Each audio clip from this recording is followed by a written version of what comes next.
Isang mapagpalang hapon po sa inyong lahat, mga brothers and sisters in Couples for Christ. Welcome to talk number 11 of our Household Leaders Training. Yan. Ang ganda po ng topic ngayong araw na ito. Sabi ng iba, madaling gawin. Pero mas maraming nagsasabing mahirap mag-correct ng mali ng tao. Aalamin po natin sa mga susunod na minuto kung paano ito ginagawa. Yan. Kilala po nyo ang nasa picture, nasa image? Of course, siya po ang Good Shepherd. Siya po ang dakilang pastol. Bakit po nandyan ang picture niya? Kasi kailangan daw pag nag-correct tayo, para tayong pastol. Para tayong shepherd. Ano bang katangian ng isang pastol? Mapagmahal, matyaga, binabantayan, pinakakain ng kanyang mga tupa, ilalaban kung kailangan silang mamatay para protektahan sila, gagawin nila. Ganun ang pastol. May kasamang pagmamahal. So ang pag-correct pala, para ding pastol. Shepherd, di po ba? Ang tawag sa kanya.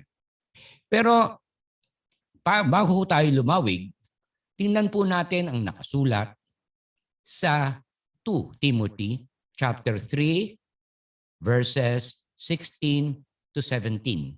Dito po iikot ang ating pag-uusapan. Sabay-sabay po natin siyang basahin. All scriptures is inspired by God and is useful for teaching, for refutation, for correction, and for training in the righteous, so that one who belongs to God may be competent, equipped for every good work. Yan. Brothers and sisters, kung makikita yung nakasulat dito, ito po ang trabaho o service ng isang leader, ng isang evangelizer. Di po ba? Nagtuturo siya, kumukontra siya kung kinakailangan, nagko-correct siya kapag mali, nagte-training siya para magawa ang tama. Pagkat ang tama ay para sa Diyos at maging karapat-dapat at handa na gumawa ng mabuting gawa o ang ating work for evangelization. So tingnan niyo ang anong yan, correction nandyan po. Brothers and sisters, hindi po ba si Jesus dumating sa mundong ito? Anong purpose niya? To correct. Ano yung kino-correct niya? Hindi po ba after Moses, gumawa po ang mga kapatid nating Hudyo ng 635 po yata mosaic law. Kasama dito yung matinding patakaran nila. An eye for an eye, a tooth for a tooth. In fact, alam ko po sa ibang mga countries ngayon, even during the modern times, ginagawa pa po ng ibang bansa. Paano yun? Nagnakaw ka, puputulan ka ng kamay. Pumatay ka ng tao, papatayin ka rin nila. Ewan ko, anong klaseng gagawin pa nila. So anong ginawa po ni Jesus? Dumating po siya. At dito lumabas ang New Testament. Anong tinuro niya? Love your enemies. Wow. Ano pa sinabi niya? Kapag binato ka ng bato, batuin mo ng tinapay. Baka nga dapat lagyan mo pa ng palangan para masaya yung tatamaan. Or, pag sinampat ka sa kanan, ibigay mo yung kaliwa. Di ba? So ito yung reason. Pagtutuwid, kahit ang Diyos dumating sa mundong ito para ituwid yung mga mali ng ating mga kapatid. Para ituwid ang mga mali natin even today. Okay? So, malinaw po ang ating purpose. Pero alam nyo, ang hirap mag-correct. Alam nyo kung bakit? Kasi po, normally, resistant to change ang tao. Palitan mo lang yung oras ng perimeter, nagrereklamo. Palitan mo lang yung oras ng ganito, gagagaya. Nangmumroblema tayo. Di ba? Lalo na pag kinorek mo yung mga mali niya or pagkukulang niya, naku po Lord. Pero alam po ba niyo ang dahilan kung bakit ganun ang tao? Kung bakit ganun tayo? Sa totoo lang, ayan o, nanginginig. Ang bottom line is fear. Takot tayo. Saan tayo natatakot? Natatakot tayo sa mga asawa natin. Natatakot tayo sa kapitbahay. Kanino tayo natatakot? Ayan. Actually, natatakot tayo sa ating sarili. Takot tayo na mapahiya at malaman ng tao yung mali natin. Ito tayo, mga mistakes. Correction is associated with rejection. Expect mo. Kung anong sasabihin ng society. Ha? Judgmental yan, ganito yan, ganyan yan. So we try to cover up kung ano yung pagkukulang natin. Ngayon, meron ba tayong magagawa dito? What do we do then? Itatago ba natin yung ating mga mali? Pagtakpan yung pagkakamali ng iba? Para walang leak? Para may save yung mga mukha natin? O makipag-away lang tayo makipag-away pag kinokorek tayo para pakita lang na mali siya at tama tayo? Di po ba? Ganun tayo normally? Okay. Ngayon, how do we now regard correction? Ano po ba talaga ang correction? Wow, laklak ng question mark, oh. What are the practical aspects of correction? Okay? Ibig sabihin, practical daw aspect, yung parte ng practical, yung magagawa mo agad-agad. Yan, nag-iisip ng bata, oh. Sino kaya ang ko-correct niya? Tatay niya siguro. Yan. How to correct. Correction, sabi daw niya, should be simple and straightforward. Intindihin yan. When giving correction, expect your brother to repent. Di po ba? And give correction in a way that will help the person change. Alam po ninyo, bago tayo makapag-correct, tingnan muna nating mabuti ang mga sarili natin. Sabi nga nila sa English, you cannot give what you do not have. Ko-correct mo ang kapatid mo, ko-correct mo ang asawa mo, iko-correct mo ang anak mo, iko-correct mo yung member mo, iko-correct mo yung kapitbahay mo. Tanong, gaano ka ba karespetado, may moral authority to correct? Kagalang-galang ka pa na dapat kang sundin? Pinakamahirap pong mag-correct kung ikaw mismo hindi ka nila makorek. Tatandaan po natin yun. Practical aspect, di po ba? So, kung minsan, nagkakaroon ng disagreement, di po ba? Nagkakaroon di pagkakaintindihan. Kahit anong correct ka ng correct, hindi masolve. Ayan. Alam mo ninyo, dito ko po natutunan ang Matthew 18, 15 to 17 na ito. Dito sa couples ko natutunan yan. Ano po bang, in case hindi magkasundo talagang banggahan kayong dalawa, hindi kayo talaga ma-reconcile na dalawa. Kahit anong gawin. Let us read what is Matthew 18, 15 to 17. Yan. If your brother sins against you, go and rebuke him in private. Ang laki po ng private. If he listens to you, you have won. Laki na ng won, your brother. But if he won't listen, take one or two with you, so that by the testimony of 2 or 3 witnesses, every fact may be established. If he pays no attention to them, tell the church. But if he doesn't pay attention even to the church, let him be like an unbeliever and a tax collector.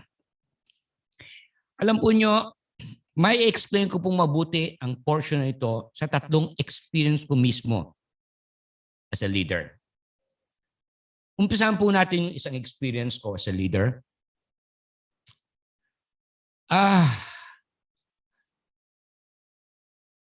Meron po akong member noon, household head.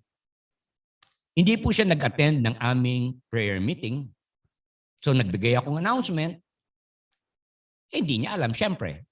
Susunod na prayer meeting, hinahanap ko yung mga hinihingi ng Coppers for Christ. Wala siyang may bigay. Ano po yung sinabi niya sa akin? Kasi, hindi mo ko in-inform eh. Alam mo, absent ako. Dapat sana, tinawagan mo ko at sinabi mo sa akin yung aking assignment. Ano po nyo ang mali ko po?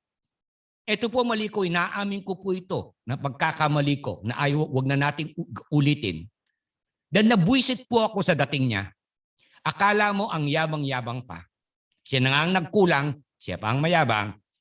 Ang ginawa ko, sinagot ko siya ng ganito sa meeting. Sa meeting, siyempre nandun po lahat ng household. Bro, sabi ko, kung ikaw ay estudyante at hindi ka pumasok ng klase, kanino obligasyon ang alamin mo ang assignment mo? Sa teacher o sa'yo? Kailangan ba tawagan ka ng teacher? Oy, Deo, hindi ka pumasok. Ito yung assignment mo bukas. The teacher won't do that. It is your obligation to find out kung ano ang dapat mo. Leader ka, katagal mo na sa community. Sabi ko, di mo ba alam yon? Alam mo nyo, napahiya. Nanahimik siya. Pero nasaktan ko po siya. Alam niyo, yun yung pagkakamali kong hindi ko makalimutan. So what did I do? Nag-apologize ako sa kanya doon, hindi pa rin niya ako matanggap. Sumama ko yung isang kasama kong unit head. Nagpasama ako dahil kaibigan niya. Hindi pa rin siya nakinig. Nagpasama na ako sa, hindi pa AGT tawag noon eh. Sa mga elders natin, hindi pa rin. Humingi na ako ng tulong sa pare. Humingi na ako ng tawad sa pagkakamali ko. Bagamat siya man po ay nagkamali, ay hanggang sa maghiwalay kami. Ito pa po sabi niya, pag ako umalis ng Coppers for Christ, marami akong isasama. So, alam po ninyo, ito po yung rule na yun ito. Kapag ginawa mo ng lahat na magagawa mo, i-treat mo siyang isang unbeliever, a tax collector. Yun po ang sinasabing ipagdasal mo na lang siya kasi mahihirapan ka na. Napakalaki pong mali ng ginawa ko. Pero siguro kung kinausap ko siya in private, baka iba ang sitwasyon namin. Another situation, CLP. Kami po ay facilitator ni Cecil. Grupo ako ng lalaki, of course. Nagbiro po yung lalaki. We were talking about faithfulness. Sabi po niya, alam nyo, sabi niya, ang babae, ang asawa, para lang pinakbet. Parang kailangan kanya, yung pinakbet, kailangan di puro pinakbet ang pagkain mo. Magsasawa ka, kailangan may ibang putahe. So dahil sa narinig kong yon, hindi ko mapapalampas yung maling yon. Pero at that moment in time, hindi ko siya kinonfront. Ang sabi ko lang, uy bro, medyo sensitibo yung topic mo. Mamaya babalikan kita. Discuss natin mabuti, okay? In the meantime, lumipat tayo sa ating kapatid na iba. So dinifuse ko po ang tension. And then sabi ko sa kanya, pwede ba tayong mag-usap mamayang konti after the CLP? Dinala ko po siya doon sa may San Sebastian parish po kami, sa San Sebastian Village Parish. Dinala ko po sa isang sulok doon ng mga pews. Tapos sabi ko, can you pray with me, brother? Magdasal tayo bago tayo mag-usap. Pwede mo akong sabayan, kapatid? Sige po, sabi niya. So, nagdasal. After nagdasal, in-explain ko kung bakit ko kailangan mo siyang kausapin. Sabi ko, i-correct mo. Kailan, kapatid, naging tama ang mambabaeng lalaki? Sa mata ng Diyos at sa mata ng tao, mali. Hindi pwedeng mangyari yun. So, anong gagawin natin sa next meeting? Ay, sorry po. Nagbibiro lang po ako. Mali ang biro mo, kapatid. So, siguro, ayusin natin sa susunod na meeting. Ay, opo, sorry po. So, next CLP namin, nag-apologize sa grupo at in-explain ko sa kanya kung ano dapat gawin ng isang matino at nagmamahal na asawa.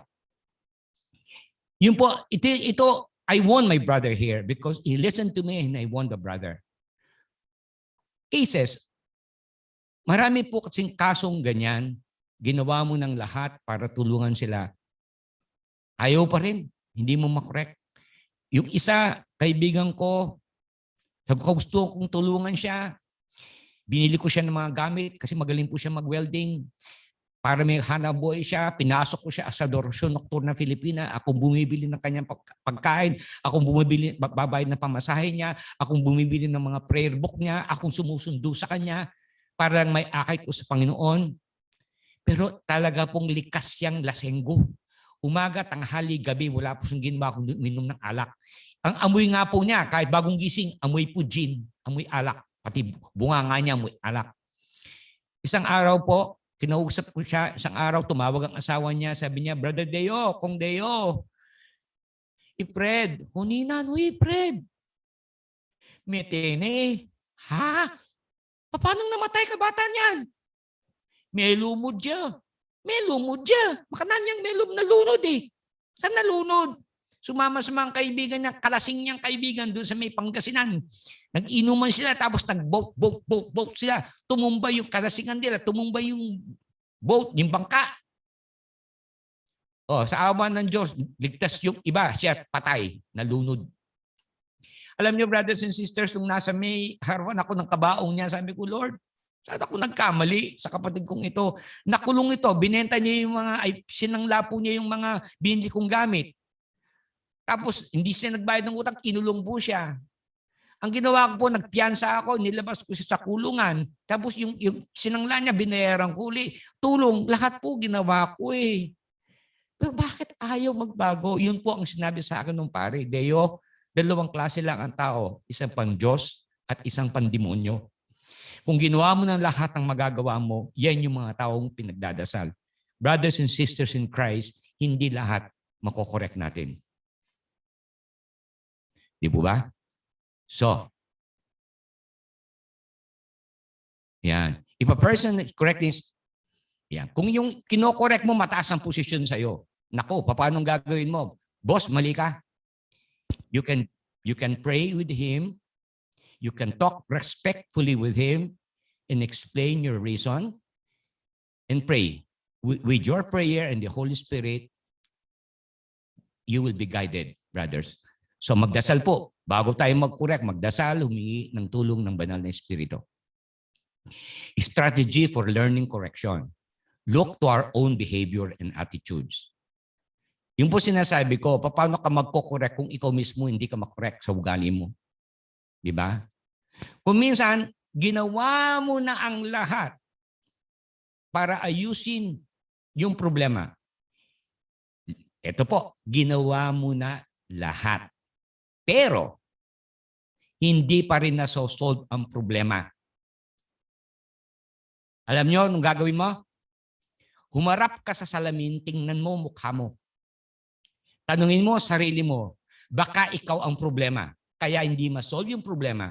Kasi ikaw na mismo ang problema. Hindi yung kinokorek mo. Ikaw ang dapat makorek. Hindi ko po makalimutan nung bata sila April. I think April, ang panganay ko was about 12 years old. Ang mga 9 years old si DJ.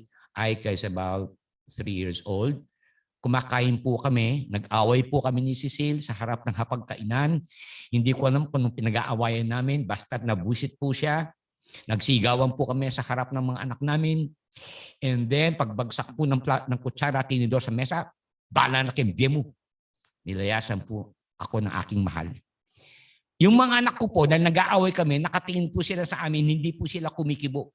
Kumakain po ng dahan-dahan, tapos nakatingin sa amin. At then yung tingin na pasulyap na ganyan, nakapaganon yung mata. Alam mo yung ginawa ko? Sabi ko, mga anak, I'm sorry. Mali kami ni nanay sa ginawa namin. Hindi kami dapat nagsigawan, hindi kami dapat nag-away sa harap ninyo. Sorry, hindi na ito mangyayari muli. Alam ko, nung lumalaki ang mga anak ko, nag-create yun ng magandang impression sa mga utak at puso nila. Kasi kung yung tatay marunong humingi ng patawad sa mga pagkakamali niya, kinokorek niya yung mali niya, matututo din sila mag-correct. So, nasa behavior po kasi natin ang pag-correct. Overcome fears without correction. Kasi kung hindi po natin ite-try na mag-correct ng maayos, hindi po natin ma-overcome yung fear natin of correction. Ito, madalas ito. Learn to handle anger. Yan. Init ng ulo. Pag mainit ang ulo mo, wala kang magagawa. Pag po mainit ang ulo ninyo, atras muna kayo sandali. Huwag muna kayong mag-correct. Kasi kapag mainit ang ulo po ninyo, wala po kayong makokorek na maayos. Kasi iinit po din ng ulo yung kausap nyo. So bilang leader, ikaw ang umatras, manahimik ka sandali, magdasal ka, pikit mo mata mo, pag malamig ka na, then you can resume talking with him. Yayain mo siya, magdasal kayo para kalmado kayo. And pwede po ba, kung gusto nating mag-correct, we must be willing to learn. Huwag tayong mayabang. Marunong na ako, biyasa na ako, alam ko na yan eh. Bakit kailangan ko pang pakinggan yan? Narinig ko na yan eh. Alam ko na hindi na kailangan. Hindi po. Ako po sa tanda kong ito at my age, almost 31 years na po kami ni Cecil sa community. Hanggang ngayon, brothers and sisters, natututo pa rin ako. I'm still willing to learn. Yan. Alam nyo, kung minsan po kasi, correction is a very powerful pastoral tool. Kung minsan po kasi, ang nagiging problema natin kung minsan, kaya hindi tayo makapag-correct. Ako na lang po. Huwag na tayong lumayo ako. Ay, mayabang po ako dati. Kasi alam ko, meron naman laman ng kahit na konti yung isip ko. And I am gifted with the gift of tongue kahit papano. People listen and everything. Akala ko ako na ang pinakamagaling. Mayabang ako. Sinasabi ko sa inyo dati. The late Fel Tonggol, di ko po siya makakalimutan. Kasi nagalit po ako sa kanya. At the point na magalit ako, sabi ko kay Cecil, makota na, King Couples for Christ, kalokon mo yan. Kasi I was expecting na gagawin niya akong household head nung unang CLP yun. Nung una akong mag-serve sa CLP. Kasi masyado akong believe sa sarili ko. Marami akong awards sa Rotary Club, marami akong awards sa eskwela, college scholar, ganito, ganyan. Marami akong awards sa Spectrum, sa Holy Spirit and everything. Presidente ako ng ganito, presidente ako ng Holy Spirit PT, presidente ako ng PT sa Don Bosco. So lumalaki ulo ko, kala ko na yung pinakamagaling. Ang dami kong, sabi ko nga po, pag nakita niyo yung, nakatago po lahat, brothers and sisters. Yung pong mga awards namin ni Cecil, pumunta kayo sa isang room namin, nakatayo lang po doon. Hindi po namin din-display. Mga awards po ni Cecil, mula nung magsimula siya, sangkaterba po sa bangko. Yung sa akin, sangkaterba din. Alam po ninyo, brothers and sisters, kapag po iningi ko, in my 31 years in Couples for Christ, kahit kapirasong pa ba, wala akong nakuhang certificate of acknowledgement sa ginawa ko. Kasi hindi naman po dapat. Ayoko naman pong magkaroon ng certificate of recognition. Kasi the moment that happens, tapos na po lahat ang ginawa ko, bayad na ako rito. Wala na akong credit doon sa langit. So, mas mabuting wala. Isang bagay po ang natutunan ko bilang isang leader dito sa pagdating sa correction. Na bilang isang leader, dapat pala humble ako, dapat mapagmahal ako, mapagpatawad ako, dapat nasa akin namang katangian yan. Kung sasabihin ko din madalas, minsan, meron tayong gusto sa ibang tao, sa ibang mga leaders natin, household head natin, unit head natin, kung sino man yan, na leaders natin. Imbes na kausapin natin yung leader na yun para sabihin ang ating mga problema, kung kani-kanino natin pinagsasabi yung sama natin ng loob, which ultimately crucifies the person. Buti pa po si Kristo, sabi ko nga, nung dumating dito sa lupa at ipinako po siya sa krus, alam po niya kung bakit siya pinako sa krus. Dahil pinilit niyang sinabing anak ako ng Diyos and everything, blasphemy yan and everything, inatatakot na yung mga Hudyo noon, mga nakaupo. Delikado na sila dahil dami na yung sumusunod sa kanya. Pinako siya sa krus, pinatay siya. At least alam niya kung bakit siya pinako sa krus. Ang masakit po, ipapako natin sa krus yung mga leaders natin o yung mga member natin, hindi man leader, hindi pa natin kinakausap, katak na tayo ng katak, tira na tayo ng tira. Huwag naman po, brothers and sisters. Hindi po ganun ng pastoral correction. Kausapin po natin, magdasal po tayo, and then makokorekt po yan. Basta ang intention po natin ay para sa ikabubuti ng tao at ikabubuti natin at ng Panginoon, tutulungan po tayo ng banal na Espiritu. So correction is something done out of love for the person. We need to take it seriously as one very important aspect of loving your neighbor. Brothers and sisters, with this, may God be praised. Maraming salamat po sa inyong pakikinig.